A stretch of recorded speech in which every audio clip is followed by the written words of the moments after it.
Hello hi नमस्कार जय जगन्नाथ सांग मैंने केमी अच्छा समस्ते आशा करूँ समस्ते भल थे सांग मैंने आजिकल माने यूथ पीढ़ी फ्यूचर को लेकिन बहुत टेंशन रे कौन करी कौन काम करी काम दाम कि ना यहीटा कले भल हम कि कले भल हम ये बहुत प्रकार टेंशन रोच से बहुत भाई मैंने भावुंट यूट्यूब रे बहुत प्रकार काम विषय भी सर्च करके देखुं ये कम कले ठीक हम से कम कले ठीक हम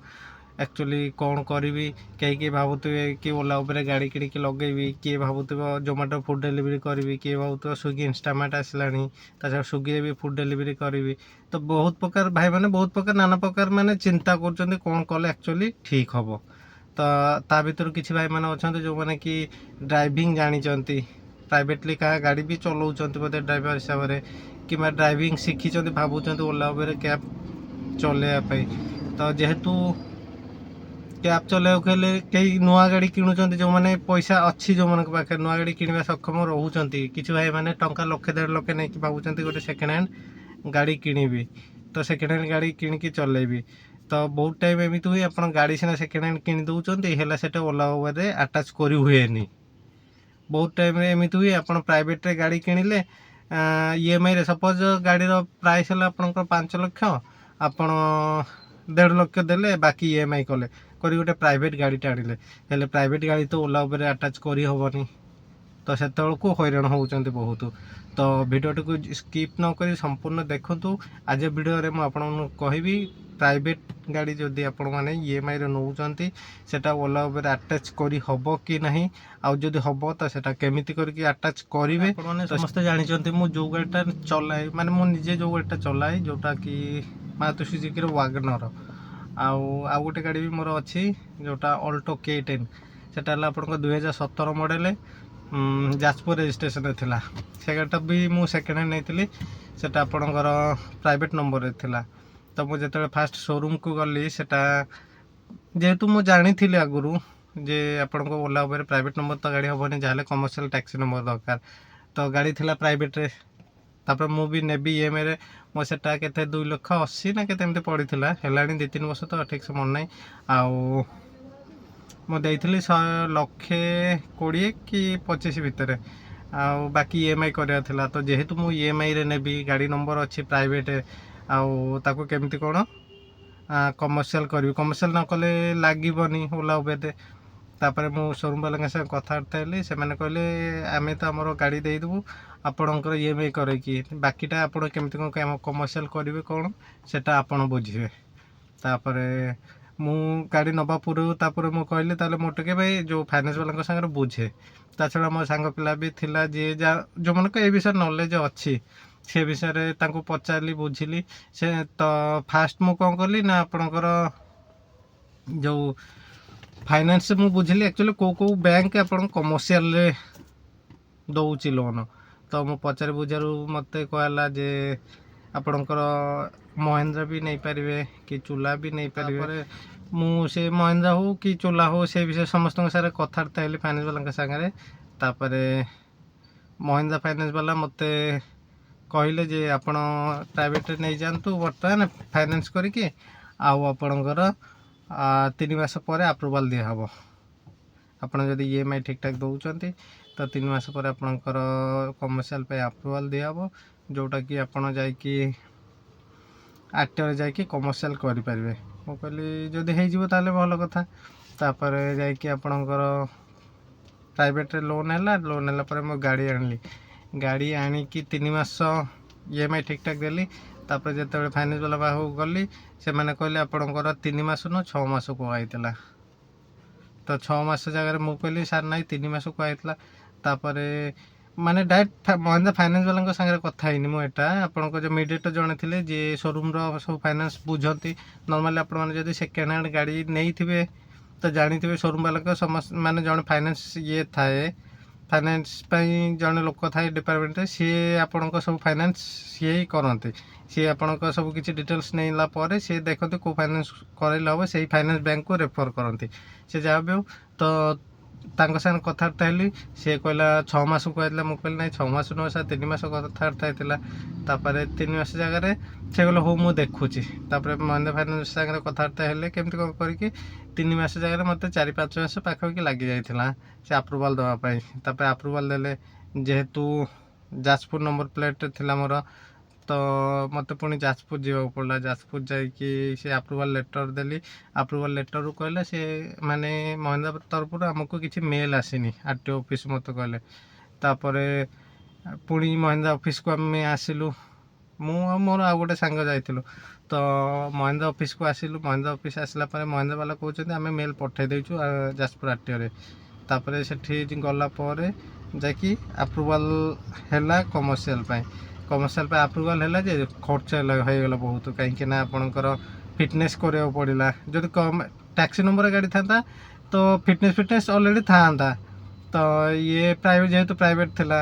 ତାକୁ ପୁଣି ଫିଟନେସ୍ କରିବାକୁ ପଡ଼ିଲା। ଇନ୍ସୁରାନ୍ସ ଯେଉଁ ପ୍ରାଇଭେଟ୍ ଇନ୍ସୁରାନ୍ସ ଥିଲା, ପ୍ରାଇଭେଟ୍ ଇନ୍ସୁରାନ୍ସ ହେବନି, ପୁଣି କମର୍ସିଆଲ୍ ଇନ୍ସୁରାନ୍ସ କରିବାକୁ ପଡ଼ିଲା। ପଲ୍ୟୁସନ୍ ପାଇଁ ମାନେ A to Z ପେପର୍ କାମରେ ପୁଣି 15-20 ହଜାର ଖର୍ଚ୍ଚ ହେଲା, 20-25 ହଜାର ଖର୍ଚ୍ଚ ହେଇଗଲା। ତ ହେଲା ଠିକ୍ ଯେ, ହେଲେ 4-5 ମାସ ଗଲା। ତାପରେ ଯାଇକି ମୋ ଗାଡ଼ି ଫାଇନାଲି ଲାଗିଲା ଓଲା ଉପରେ, ଯେହେତୁ ଟ୍ୟାକ୍ସି ନମ୍ବର ମୁଁ କରିଦେଲି। ଏ କଥା କହିବାର କାରଣ ଏଇଟା କି ଯଦି ଆପଣମାନେ ସେକେଣ୍ଡ ହ୍ୟାଣ୍ଡରେ ଗାଡ଼ି ନେବା ପାଇଁ ଚାହୁଁଛନ୍ତି, ଯେଉଁମାନେ ତ ନୂଆ ଗାଡ଼ି ନେଉଛନ୍ତି କିଛି ଇସ୍ୟୁ ନାହିଁ, ଆପଣମାନେ ସୋରୁମ୍ରୁ କମର୍ସିଆଲ୍ ଗାଡ଼ି ନେଇକି ଆସିପାରିବେ। ଆଉ ଯଦି ସେକେଣ୍ଡ ହ୍ୟାଣ୍ଡ ଗାଡ଼ି ନେବା ପାଇଁ ଚାହୁଁଛନ୍ତି, ସେଟା ହେଲା ଆପଣଙ୍କର ପ୍ରାଇଭେଟ୍ ନମ୍ବରରେ, କାହିଁକିନା ସେକେଣ୍ଡ ହ୍ୟାଣ୍ଡ ଗାଡ଼ି ପ୍ରାଇଭେଟ୍ ନମ୍ବରରେ ନେବାଟା ହିଁ ବେଟର୍। କମର୍ସିଆଲ୍ ନମ୍ବରରେ ମୁଁ ଏଇ ୱାଗନର୍ଟା ନେଇଛି, ବର୍ତ୍ତମାନ ଯେଉଁ ଗାଡ଼ି ବସିକି ଭିଡ଼ିଓଟେ କରୁଛି ଏଇ ଗାଡ଼ିଟା ନେଇଛି। ଆପଣମାନେ ତ ଲାଷ୍ଟ ଭିଡ଼ିଓ ଦେଖିଥିବେ କେତେ କ'ଣ ହଇରାଣ ହେଇଛି। ହେଲେ ମୋର ଯେଉଁ ଅଲ୍ଟୋ K10 ଯେଉଁଟା ପ୍ରାଇଭେଟ୍ ନମ୍ବର ନେଇଥିଲି, ତା ଦେହରେ ଏତେ ଇସ୍ୟୁ ନାହିଁ। ମୁଁ ନେଇକି 2 ବର୍ଷ 2.5 ବର୍ଷ ଚଲେଇଲା ପରେ ଗୋଟେ କାମ ମାଗୁଛି। ଆକ୍ଚୁଆଲି ଗାଡ଼ି ମାନେ ମେସିନାରୀ ଜିନିଷ, ସେ କାମ ମାଗିବ ଏଇଟା କଥା ନୁହଁ। ହେଲେ ଏ ଗାଡ଼ି ଆଣିଲା ପରେ ଯେମିତି ମୋର ଗୋଟେ ପରେ ଗୋଟେ କାମ ମାଗି ଚାଲିଛି, ସେ ଗାଡ଼ି ସେମିତି ନୁହଁ। 2 ବର୍ଷ ଚଲେଇଲା ପରେ ଯାଇକି ଯାହା କାମ ମାଗିଲା। ତ ପ୍ରାଇଭେଟ୍ ନମ୍ବରରେ ନେବାଟା ହିଁ ବେଟର୍। ଆଉ ହେଲେ ଯଦି ଆପଣ ପ୍ରାଇଭେଟ୍ ନମ୍ବର ନେଉଛନ୍ତି, ସେଟା କମର୍ସିଆଲ୍ କରିବା ପାଇଁ ବହୁତ ହଇରାଣ ହେଇଯିବେ। କାହିଁକିନା ମୁଁ ନିଜେ ହଇରାଣ ହେଇଛି,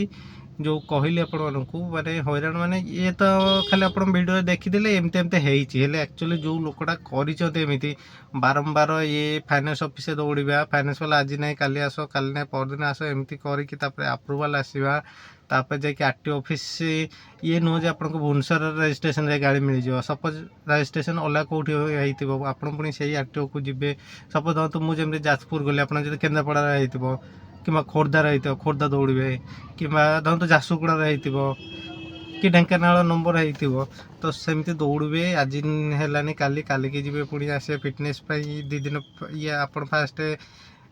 ପଇସା ଡିପୋଜିଟ୍ କଲେ, ତାପରେ ଫିଟନେସ୍ ପାଇଁ ପୁଣି ଦୌଡ଼ିବେ ଗାଡ଼ି ନେଇକି, ଇଏ କରିବେ, ବହୁତ ମାନେ ଝାମେଲା ହେଇପାରେ। ତ ହେଲେ ବି ଗୋଟେ ଜିନିଷ ଧରନ୍ତୁ ଜାଣିନାହାନ୍ତି, ଆପଣ ପ୍ରାଇଭେଟ୍ ନମ୍ବରରେ ଫାଇନାନ୍ସ କରିକି ନେଇକି ଆସିଲେ, ସେ ବି ଅଦର କେଉଁ ବ୍ୟାଙ୍କ, କାରଣ ସବୁ ବ୍ୟାଙ୍କ ପୁଣି କମର୍ସିଆଲ୍ ନମ୍ବର ଦିଏନି, କମର୍ସିଆଲ୍ ପାଇଁ ଆପ୍ରୁଭାଲ୍ ଦିଏନି। ଖାଲି ଆପ୍ରୁଭାଲ୍ ନୁହଁ, କମର୍ସିଆଲ୍ ଲୋନ୍ କିଛିଟା ବ୍ୟାଙ୍କ ଦିଏ। ଆପଣ ଯଦି ଯେଉଁ ବ୍ୟାଙ୍କ କମର୍ସିଆଲରେ ଲୋନ୍ ଦିଏନି, ଆପଣ ସେଇ ବ୍ୟାଙ୍କରୁ ପ୍ରାଇଭେଟ୍ ନମ୍ବରରେ ପ୍ରାଇଭେଟ୍ରେ ଲୋନ୍ କରିକି ଗାଡ଼ି ନେଇକି ଆସିବେ। ସେତେବେଳକୁ ଆଉ ଆପଣ କମର୍ସିଆଲ୍ କରିପାରିବେ ହିଁ ନାହିଁ। ଏମିତି ମୋ ଗୋଟେ ସାଙ୍ଗ ହେଇଛି ସେମିତି, ସେ ମୋତେ ପଚାରୁଥିଲେ ରିସେଣ୍ଟଲି ଯେ ଆଉ ତୋ ଗାଡ଼ି କେମିତି କ'ଣ କମର୍ସିଆଲ୍ କଲୁ। ହେଲେ ତା'ର ଯେଉଁ କମ୍ପାନୀରେ ଫାଇନାନ୍ସ ଥିଲା, ମାନେ ତା'ର ଯେଉଁ ବ୍ୟାଙ୍କରେ ଫାଇନାନ୍ସ ଥିଲା, ସେ ବ୍ୟାଙ୍କ ଆପଣଙ୍କର କମର୍ସିଆଲ୍ ପାଇଁ ଆପ୍ରୁଭାଲ୍ ଦିଏନି, କି ସେ କମର୍ସିଆଲ୍ ଲୋନ୍ ବି ଦିଏନି। ତ ସେ ଗାଡ଼ି ଆଉ ମାନେ ଟ୍ୟାକ୍ସି ନମ୍ବର କରିପାରୁନି, ଏବେ ହଇରାଣ ହେଉଛି। ତ ସେଇଟା ଆପଣମାନେ ଯଦି ଗାଡ଼ି କିଣୁଛନ୍ତି, ତା ପୂର୍ବରୁ ଗୋଟେ ଜିନିଷ ଭାବିକି କିଣନ୍ତୁ। ଆକ୍ଚୁଆଲି କେଉଁ ଫାଇନାନ୍ସ ବୁଝନ୍ତୁ, ଫାଷ୍ଟ କେଉଁ ବ୍ୟାଙ୍କ ଆପଣଙ୍କର କମର୍ସିଆଲ୍ ଲୋନ୍ ଦେଉଛି। ଯଦି ଇନଷ୍ଟାଣ୍ଟ ଗାଡ଼ି ନେଲା ବେଳକୁ ସେମାନେ କମର୍ସିଆଲ୍ ଲୋନ୍ ନ ଦେଲେ ପ୍ରାଇଭେଟ୍ ଲୋନ୍ କରୁଛନ୍ତି, ତ ତାକୁ ପଚାରିକି ବୁଝନ୍ତୁ ଆକ୍ଚୁଆଲି 6 ମାସ ପରେ କିମ୍ବା 3 ମାସ ପରେ ସେମାନେ କମର୍ସିଆଲ୍ ପାଇଁ ଆପ୍ରୁଭାଲ୍ ଦେବେ କି ନାହିଁ। ଯଦି କମର୍ସିଆଲ୍ ପାଇଁ ଆପ୍ରୁଭାଲ୍ ନଦେଲେ, ସେତେବେଳକୁ ଆପଣ ଗାଡ଼ି କମର୍ସିଆଲ୍ କରିପାରିବେନି, ଆଉ ଗାଡ଼ି ରହିଲେ ଆପଣଙ୍କ ଘରେ ବସି EMI କିଣୁଥିବେ। ଆଉ ଯଦି ଟ୍ୟାକ୍ସି ନମ୍ବର କିଣିଲେ, ମାନେ ଅଲରେଡ଼ି କମର୍ସିଆଲ୍ ନମ୍ବର ପ୍ଲେଟ୍ରେ କିଣିଲେ, ତ ଭାଇ ଗ୍ୟାରେଣ୍ଟି ଦେଇ ହେବନି। ସେକେଣ୍ଡ ହ୍ୟାଣ୍ଡ ଗାଡ଼ି କଥା ଆପଣଙ୍କର, ଯିଏ ଗାଡ଼ିଟା ବିକିବ ସେ ତ ଚଲାଉଥିବ ନା, ଚଲେଇ ଆପଣ ଜାଣିଛନ୍ତି ନର୍ମାଲି ଆମର ପର୍ ଡେ ଯେଉଁଦିନ ବେପାର ହୁଏନି, ସେଦିନ 150ରୁ 160 କିଲୋମିଟର ରନିଂ ହୁଏ। ଆଉ ଯେଉଁଦିନ ବେପାର କଥା, ତ ଦିନେ ବେପାର ହେଲା ଆଉ ଦିନେ ନହେଲା, एमती हुए ना कौ दिन 2 दिन भल बेपार हुए 2 दिन कम बेपार हुए तथापि एवरेज गोटे रनिंग आमर मिनिमम 200 किलोमीटर 180 किलोमीटर 200 किलोमीटर एमती थाए तो मासकू 6000 किलोमीटर रनिंग होगा तो मासकू 6000 किलोमीटर रनिंग है तो आपको बसकू 70,000 तो गोटे गाड़ी किणवे आप धरत 3-4 वर्ष मिनिमम पुणा हेले लोक गाड़ी बिकती ये तो नुह आप गोटे वर्ष गाड़ी मिल कि 2 वर्ष गाड़ी मिनिमम 3-4 वर्ष गाड़ी मिले तो सेमती 2 लक्ष 2.5 लक्ष रनिंग अलरेडी हो जाए तो जो गाड़ी 2.5 लक्ष रनिंग हो गाड़ी टाइमिंग चेन ये आप क्लच प्लेट केते गियर केते कौन चेंजेस मागिब केते बेयरिंग फेयरिंग केते कौन तो मो मतरे टैक्सी नंबर रे गाड़ी किणवा ठीक नुह भाई मु हैरान होइछि तो end of the video main आपण मैंने जब सेकेंड हैंड गाड़ी किणुचंती तो ट्राए करतु शोरूम रू ही कमर्शियल करके आनिया आउ सेकेंड हैंड गाड़ी टैक्सी नंबर रे जदि किणुचंती किणवा तो माने टोटाल मु कहबी किणवा ठीक नुह आउ किए किए किणी दौरान तांकर किसी इश्यू नहीं रहतु मसे 1.5 मास कि वर्षे 1.5 वर्षर गाड़ी किणी दौरान तांकर ठीक ठाक पड़ुची आउ जो मैंने भी 2 वर्ष 2.5 वर्ष ऊपर कि 3 वर्षर गाड़ी आणुचंती सेकेंड हैंड तांकर गाड़ी ग्यारंटी नहीं ठीक तो पड़ोनी आउ प्राइवेट नंबर रे जदि आणुचंती तो जानिले तो फाइनेंस को प्रॉब्लम होउची पर कमर्शियल करया पई भी झमेला होउची चेष्टा करतु शोरूम रू ही कमर्शियल करके आनिया पई ताले बेटर ऑप्शन शोरूम वाला संगे कथार्थ हुंतु आउ प्राइवेट नंबर अच्छे आम कमर्शियल नबू ओला उबेर पई आउ जदि हम आपड़ जिते गाड़ी देवे आमको कमर्शियल करके दिंतु अलरेडी आते से भी फाइनान्स वाला सेमती कथबार्ता हे आउ कथबार्ता होती फाइनान्स वाला सेमती राजी होगले शोरूम रे ही कमर्शियल लोन करके प्राइवेट गाड़ी को कमर्शियल करके देवे धरतु गाड़ीर प्राइस जोटा सी डाक फास्ट आप जो गाड़ी प्राइसटा जोटा फाइनाल हम तादू जब 10-15 हज़ार एक्सट्रा नौची नियंतु पछे हेले बेटर ऑप्शन गाड़ी शोरूम रे ही कमर्शियल करके ही बाहर करिया भलो जदि आप भाबिबे नै कि जाए तापर मु मोर आरटीओ जाई कमर्शियल करदेवी हेले यही सब चक्कर जदि जानी नांती आगुरु तो यही जो फाइनेंस चक्कर पड़े जोटा कि अप्रूवाल दब कि न दब ठीक नहीं बहुत झमेला पड़े से गाड़ीटा किणवे सीना ओला उबेर लगे तो लगे पारे मैंने आशा करुँची वीडियो आपन को भल लगी ये वीडियो निहाती किसी आपको जानापी मिली जो मैंने भी ओला उबेर गाड़ी नापी चाहूँगी सेकेंड हैंड कि नुआरे भी ये वीडियो देखिले आपने निहाती किसी ना कि ये विषय जानीपारे आउ जो मैंने भी नुआ करके देखुंट दयक चैनल को सब्सक्राइब कर दिंतु लाइक शेयर कमेंट करने को जमार भूलेनी रही नमस्कार जय जगन्नाथ।